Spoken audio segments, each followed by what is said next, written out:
All right, welcome to Friday Night Magic, Round 3 here at Blockhouse Games in Mansfield, Texas. We have a black-white warrior on the left with a mono-red player on the right, so hopefully we should have a pretty active game. Definitely a lot of interaction between these two archetypes. Black-white warriors, especially trying to go low to the ground. Chief of the Edge, brutal horde chief, Morty strike leader, blood-soaked champion. The mono-red player, pretty similar to the first deck we saw this evening. Strike leader, Swift Spear, Zurgo, Lightning Berserker. Ooh. Pardon the technical issues on the stream. No, they're not even going to be able to hear you anyway. Oh, fuck it. Man, what happened? His connection just they dropped. both? The router probably just took a shit. You get a better router. Yeah, that's what I keep telling him. Yeah. He's better. We need to invest! Yeah, he really does. So pretty much Yeah. nothing right now. Poor Dylan. Those are some nice sleeves. Yeah, I like the hyper mats from KMC the best. Feels like the first time every time. So to tell people, it's true. Yeah. My favorite sleeves, they were back in the old Pokemon days. They were like these gray pocket monster sleeves from Japan, and it felt like your hands were having an orgasm just shuffling the deck. And I swear, they were like the softest, smoothest, and they could take a beating too. Like, a friend of mine had imported them, and those sleeves lasted like over a year before some started cracking. Nice. I had no idea what they made them out of, but I don't know why they freaking stopped. Yeah. They were amazing. No, I like KMCs. They're really, really good.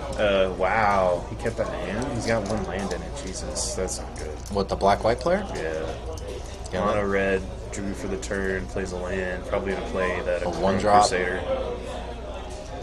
And, yep. It's not a gauntlet guy. Top deck? Not a land? I do not know why he kept that hand. Kept a one-hand land. Maybe the curve was just slow enough that he was hoping to pick up that second mono. Not in his hand. So the strike leader comes in, he automatically loses one for the attack, and it's attacking for one. Yeah, so that'll drop him to 18. Yep. Unless he blocks, but I don't. He can choose to block, but I don't think a block here is very profitable. If he's No. got a lot of heroic stuff in his hand, I don't think he wants to be blocking and losing his a Crone Crusader. Well, I would want to start trading off my board if my opponent kept just one land. Yeah, that's what to say. Exactly. Bloodsoaked champion, can't block 2-1, Ray Trigger brings it back. He's got a Fire Drain Crusader in his hand, and it looks like another Crone Crusader. So this looks like a lot of mono red one drop. He's got 3 lands in his hand, so maybe Dylan doesn't get punished for this one land. You think the red player is going to run out of steam here real quick? If he keeps drawing the wrong end of his deck, he might. Dylan still has not drawn a land. Yeah. Which is punishing him even more. So that's what happens when I play Magic. So attack for 1, he automatically loses 1, goes to 17. I wouldn't be surprised to see a block here. Alright, so Bloodsoaked coming in too. Well, I mean, he can't block, so there's no reason not to swing with it. I wouldn't be surprised to see a block on the Bloodsoaked Champion. You've seen Dylan not play a land for 2 turns. Yeah, we're going to block the Bloodsoaked Champion, take another one, goes down to 16. That's a fair trade. Yeah. Red player still has advantage. Oh yeah. All he needs is a couple burn spells to get rid of that last guy on the board. He'd get some Ardu Scout. Pretty good guy. Probably going to dash it in. Yep, we got haste. Zoom! He's going to smash for 3 only. Interesting. Why did he save the others? Fire Drain Crusader I would have attacked with. You're never going to block with it. And unless you have something in your hand to trigger Heroic, the Crone Crusader is kind of losing its value over time. Another attack 1 puts him to 15 off of the attack. I'd block with the Crone Crusader now. The guy hasn't played a land. Oh wow, he didn't block. Goes down to 14, plays him with Bloodsoaked Champion. Interesting. Mr. McCracken going to take a draw here and play another land. He's not missed a land drop this entire turn. Foundry Tree Denizen is a start. Yeah, he's almost out, though. He's only got one more spell left in his hand, because that's another land. Better question is, does he dash Scout or does he play it? I would, since he's got no other spells, I'd probably dash it. But, I don't know. He could just straight up play it and just keep advantage. Yeah. Alright, now we're going to see an attack here from the mono red player. He did dash it in, and looks like the Chrome Crusader turned sideways too. That's 4 damage. It's going to put Mr. Willoughby down to 13. He's going to untap, still hoping for another land here. And still has not found it. He's just not getting any mileage off that satyr. He has not attacked with the satyr yet, which I think is completely wrong. We're going to attack him with Bloodsoaked Champion. Dash guy goes back in his hand. Yeah. Foundry Seed isn't going to jump in front of the bus. It's a fair trade. He doesn't have any token makers, anything in his hand to really pump it up. Yeah. So again, Dylan is still without a land. Mono Red's going to take a draw. Finds a Stoke the Flames. Super good here. Very.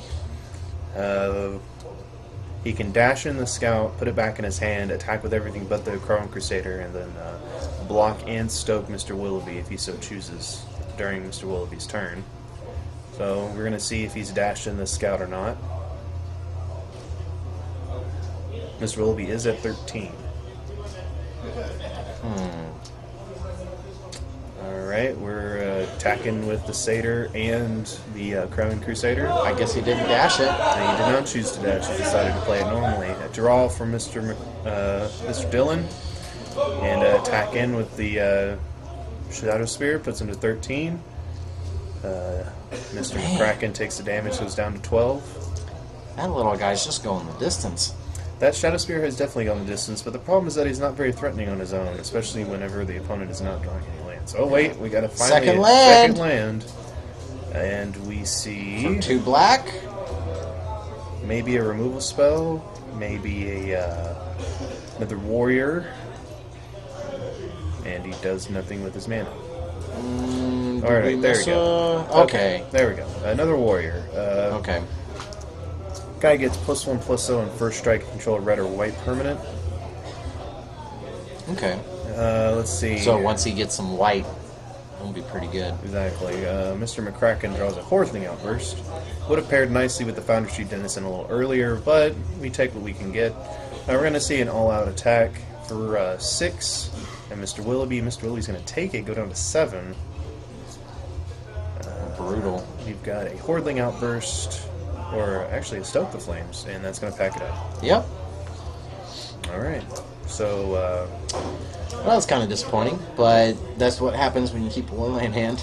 yes, very, very, very, very representative of what can happen, especially in these aggressive matchups when you do not hit your layer drops. Mr. Dillon's hand definitely had a lot of action in it, harsh sustenance, a lot of 2, 3, 4 drop creatures, but he just didn't have the mana to play them. Yeah, maybe if his hand was a little bit lower of a curve, it might have been worth a little bit more of the risk, but it didn't necessarily look like it.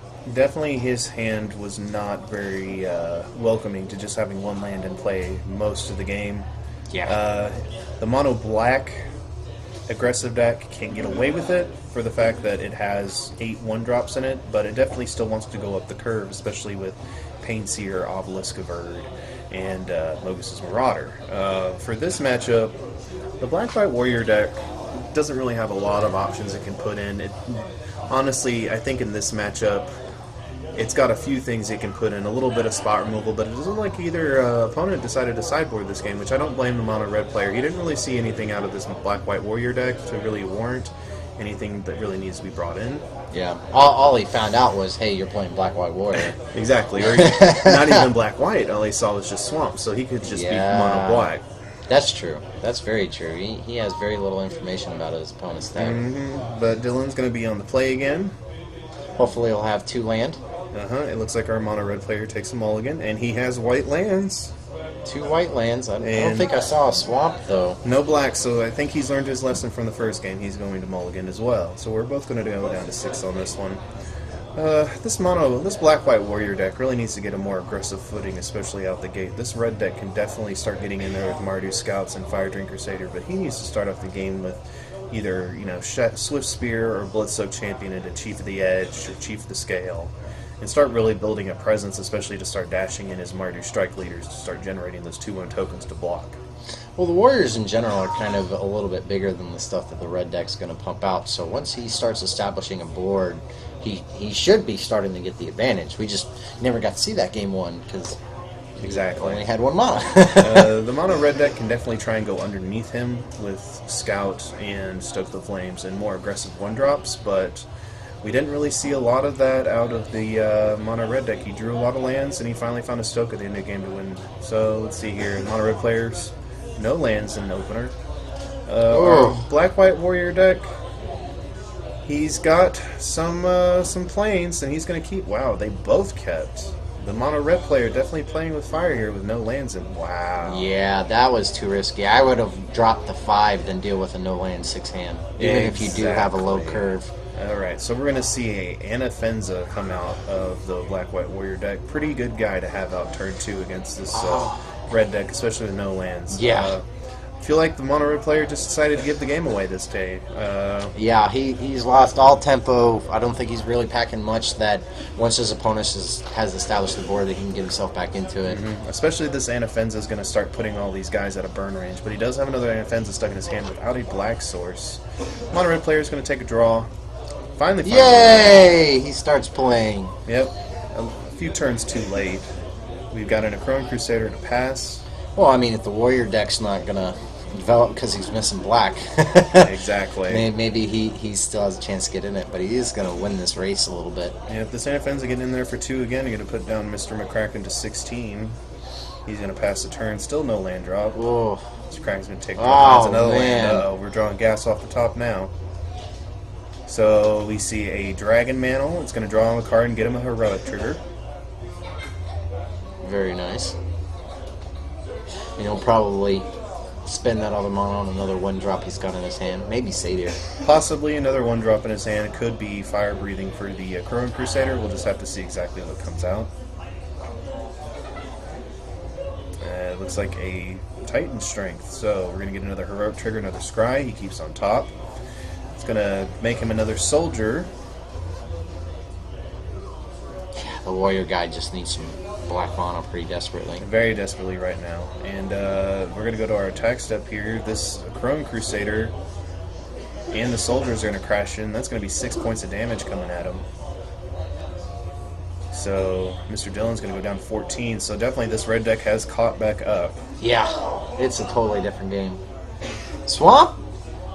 One time, It's not boys. that. Not a chance right now. Man. We've got an attack in for 2. Going to put Mr. Kraken down to 14.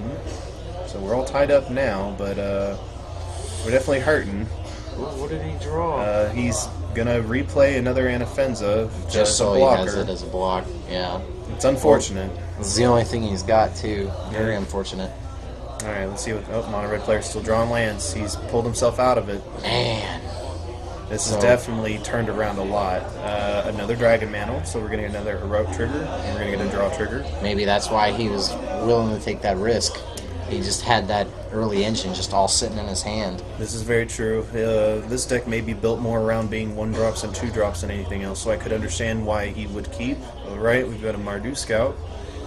We believe it is dashed, and we're going to go to our attack step now. Swing, swing, swing. Yep, that is a lot of damage coming in. Red deck wins indeed. Yep, we've got 4. He played the Mardu Scout, not Dash. So Interesting. We're going to trade with the Crusader. He's still going to take 3 down to 11, so he's definitely not in the best position. What's nice about the Scout is it is a 3-1, so he can block the Anafenza. I wonder if he doesn't have anything else to proc the Heroic. Otherwise, I would Oh, we found a land, boys. But it's still delayed. We've got delayed tap land. He's going to scry to the bottom. I think he's just looking for lands at this point. Yeah. Something to help keep him in. Don't think Mr. Dillon's going to attack this turn. He's at 14, down to 11. Yeah, I wouldn't attack either. Mr. Kraken's going to take an untap and draw. Into another land? Might be. And Man! another land. He has drawn gas off the top, but he does have a Stoken Flames in hand. Alright, so we got a Foundry Street Denizen. It's a good place to start. We're going to crash in for 6. Wonder where he's going to block, because he's got to block. He has to block. I think he has to. Wow. He takes 5 from that, goes down to 6. That is threatening in this mono-red board position. Yeah, because he can... Oh, And he's man. got Stoken Flames in his hand, so Black-White Warrior deck going to take a draw here. This is pretty important. He needs something. He's got to do something. Lifelink? No. Harsh Sustenance would be helpful. Let's see what he's got.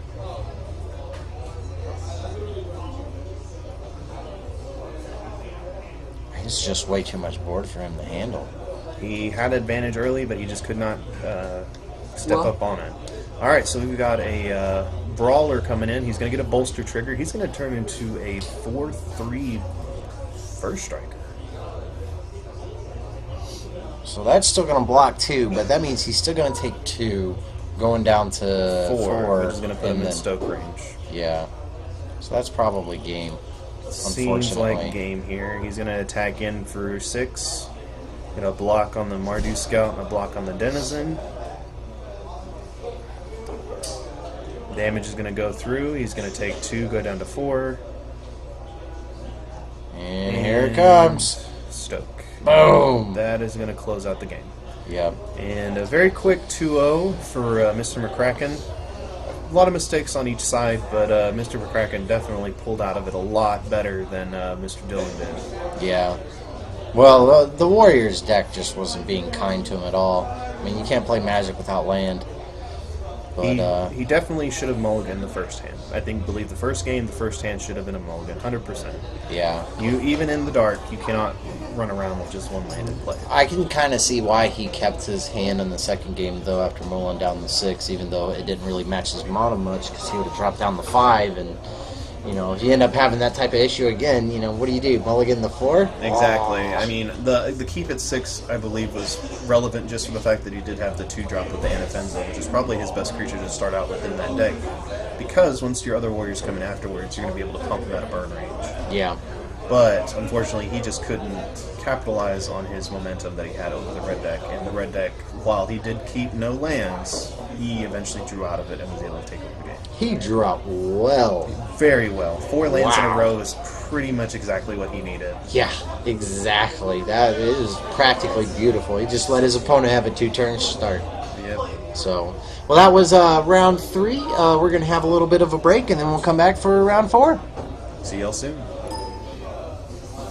Once it's reconnected, jeez. We need to get this thing plugged in the wall pretty desperately.